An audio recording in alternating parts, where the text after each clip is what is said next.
Bismillahirrahmanirrahim. Assalamualaikum warahmatullahi wabarakatuh. Sobahul khair, solih-solihah. Semoga kita semua selalu dalam lindungan Allah Subhanahu wa Ta'ala. Amin ya Rabbal Alamin. Khair, solih-solihah. Alhamdulillah, di minggu ini kita masih diberikan kesempatan oleh Allah Subhanahu wa Ta'ala untuk melanjutkan pembelajaran akidah Islam kelas 4 semester 1 tahun pelajaran 2020-2021. Di minggu ini kita masih akan melanjutkan pembelajaran bab 3, yaitu mengenal sifat wajib dan mustahil bagi Allah Subhanahu wa Ta'ala. Nah, di minggu lalu kita sudah membahas 10 sifat-sifat wajib bagi Allah. Nah, insya Allah di minggu ini kita akan membahas 10 sifat-sifat mustahil bagi Allah. Khair, solih-solihah. Sebelum kita memulai pembelajaran hari ini, mari kita awali dengan membaca doa. Bismillahirrahmanirrahim. Rabbi zidni ilman warzuqni fahman. Ya Allah, berikanlah aku tambahan ilmu dan berikanlah aku pemahaman. Amin. Khair, solih-solihah, seperti yang sudah Ustazah sampaikan, bahwasanya di minggu ini kita akan masih akan melanjutkan pelajaran ketiga atau bab ketiga, yaitu mengenal sifat wajib dan mustahil bagi Allah. Nah, di minggu ini kita akan membahas sifat-sifat mustahil bagi Allah Subhanahu wa Ta'ala. Sifat mustahil bagi Allah adalah sifat yang tidak dimiliki Allah Subhanahu wa Ta'ala. Sifat mustahil bagi Allah ini adalah kebalikan dari sifat wajib bagi Allah. Di antaranya, sifat mustahil bagi Allah adalah sebagai berikut. Yang pertama, Adam. Adam artinya tiada.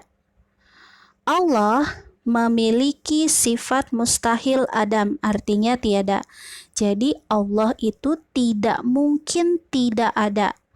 Sementara kita semua dapat menyaksikan ciptaan Allah. Allah bukan hanya menciptakan, tetapi juga memelihara dan memberikan rahmat kepada seluruh alam. Jadi Allah itu mustahil bersifat Adam, ya. Karena Allah itu yang menciptakan alam semesta dan juga memeliharanya. Jadi Allah itu pasti ada. Tidak mungkin tidak ada. Yang kedua, sifat mustahil bagi Allah yaitu hudus. Hudus artinya baru.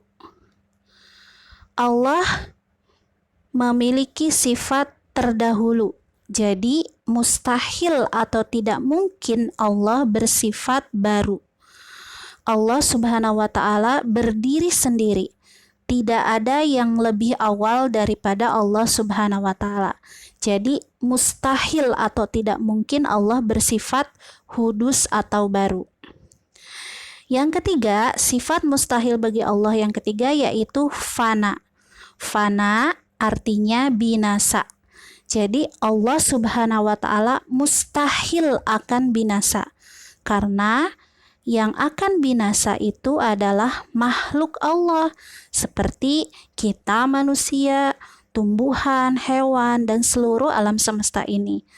Nah, jadi Allah tidak mungkin bersifat fana, tetapi Allah itu memiliki sifat kekal. Kemudian sifat mustahil bagi Allah yang keempat yaitu mumasalatuhu lil hawadits, yang artinya menyerupai sesuatu. Jadi Allah mustahil atau tidak mungkin menyerupai sesuatu atau sama dengan makhluknya.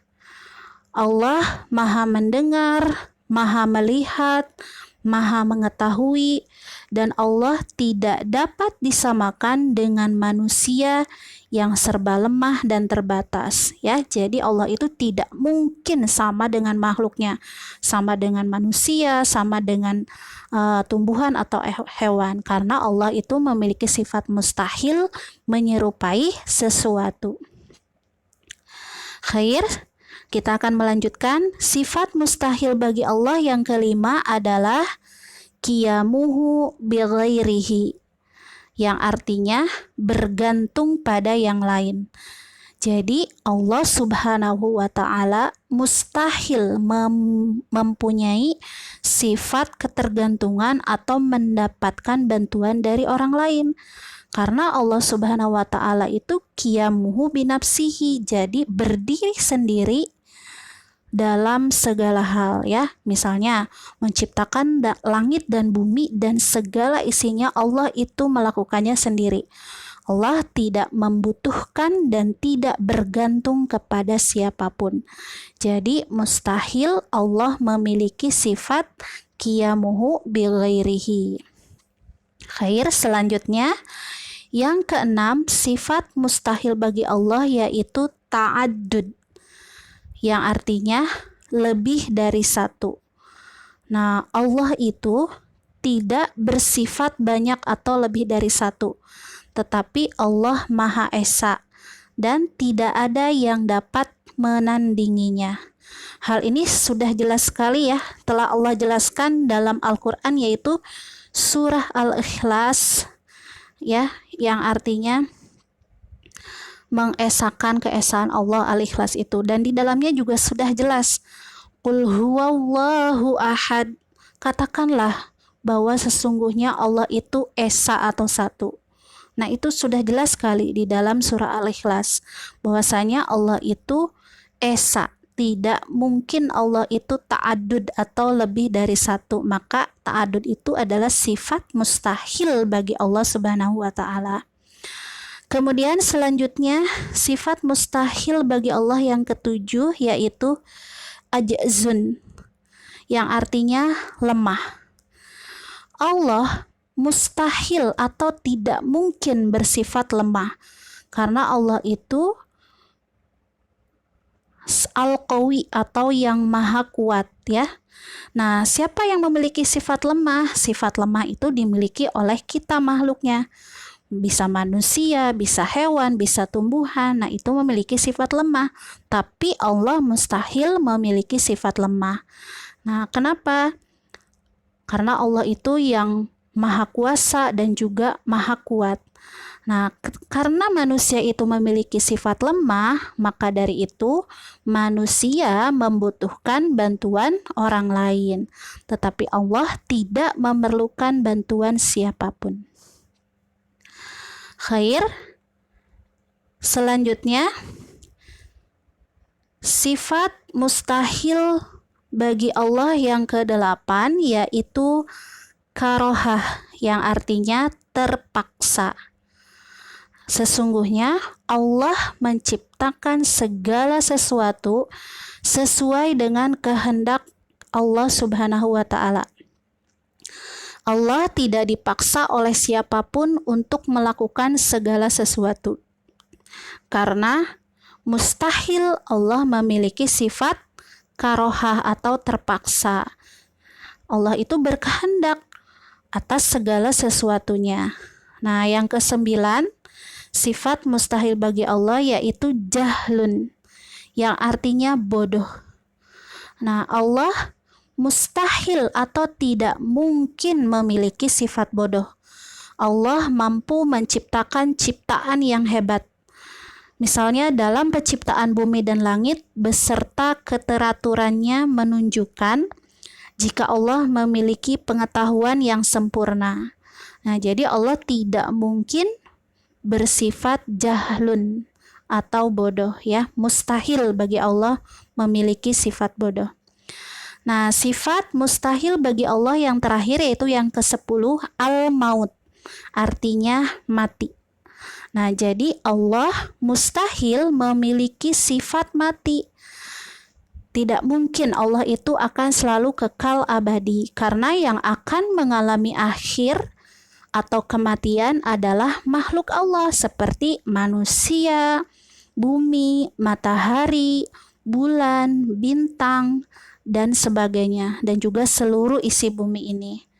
Nah, sedangkan Allah bukan makhluk, tetapi Allah itu yang menciptakan makhluk.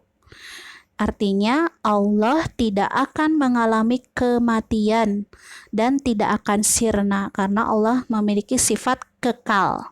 Yang akan mati itu adalah makhluk Allah seperti kita manusia.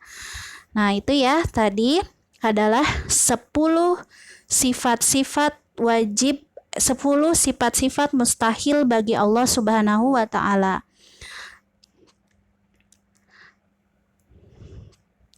Jadi setelah kita mengenal sifat mustahil bagi Allah Subhanahu wa taala, mari kita hafalkan kembali sifat mustahil bagi Allah Subhanahu wa taala beserta artinya. Sama-sama ya. Nah, yang pertama yaitu Adam yang artinya tiada.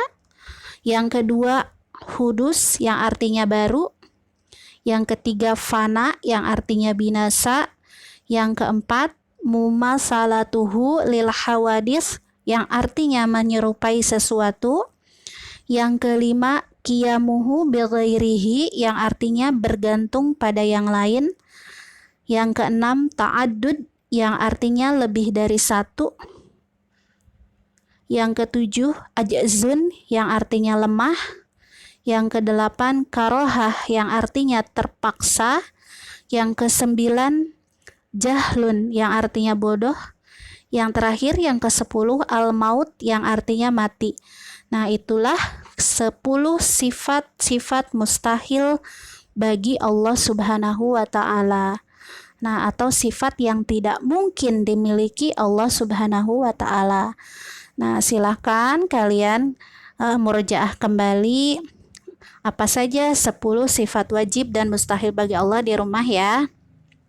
Nah, jangan lupa untuk selalu menyimak videonya supaya nanti akan terus diingat apa saja materi yang sudah disampaikan. Dan juga jangan lupa rajin membaca buku akidah Islamnya. Nah, khair, solih-solihah. Alhamdulillah minggu ini kita bisa menyelesaikan pembelajaran akidah Islam bab 3, yaitu tentang mengenal sifat wajib dan mustahil bagi Allah Subhanahu wa taala. Mudah-mudahan di minggu selanjutnya Allah masih memberikan kita kesempatan untuk melanjutkan pembelajaran akidah Islam. Nah, jangan lupa selalu berdoa dan berusaha, kemudian bertawakal kepada Allah. Ustazah akhiri, wassalamualaikum warahmatullahi wabarakatuh.